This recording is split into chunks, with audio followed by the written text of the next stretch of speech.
ஜனனத்துக்கும் மரணத்துக்கும் இடைப்பட்ட வாழ்க்கை சாட்டை இல்லா பம்பரம் போல் ஆட்டி வைக்கப்படும் வாழ்க்கையே என்று கண்டுகொள்வது. துன்பத்தை தரக்கூடிய விஷயங்களை அலட்சியப்படுத்துவது. இன்பமான விஷயங்களை சந்தேகமில்லாமல் ஏற்றுக்கொள்வது. பிறர் தனக்கிழைத்து துன்பங்களை மறந்துவிடுவது, மன்னித்துவிடுவது.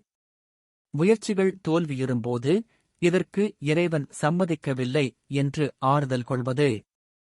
கணநேர இன்பங்களை அவை கணநேர இன்பங்களே என்று முன்கூட்டியே கண்டுகொள்வது. ஆத்மா என்னும் மாயப்புறா அமரும் மாடங்களெல்லாம் நம்முடைய மாடங்களே என்ற சம நோக்கத்தோடு பார்வையை செலுத்துவது.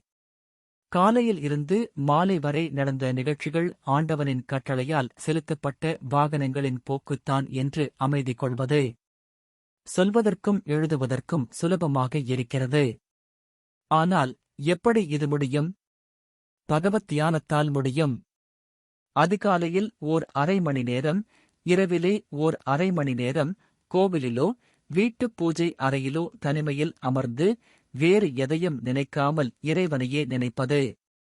இறைவனை நினைத்துக் கொண்டிருக்கும்போதே மனம் வேறு திசையில் ஓடினால் அதை இழுத்துப் பிடிப்பது.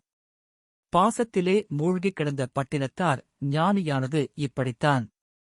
தேவதாசிகளின் உறுப்புகளிலேயே கவனம் செலுத்திய அருணகிரிநாதர் ஆண்டவனின் திருப்புகழைப் பாடியதும் இப்படித்தான். இயற்கையாகவே கல்வியாற்றல் பெற்றிருக்கும் ஒரு கவிஞன் ஒரு பொருளைப் பற்றி கவிதையில் சிந்திக்கும்போது அவன் மனம் கவிதையிலேயே செல்கிறது. அதில் லயிக்கிறது, ரசிக்கிறது, சுவைக்கிறது.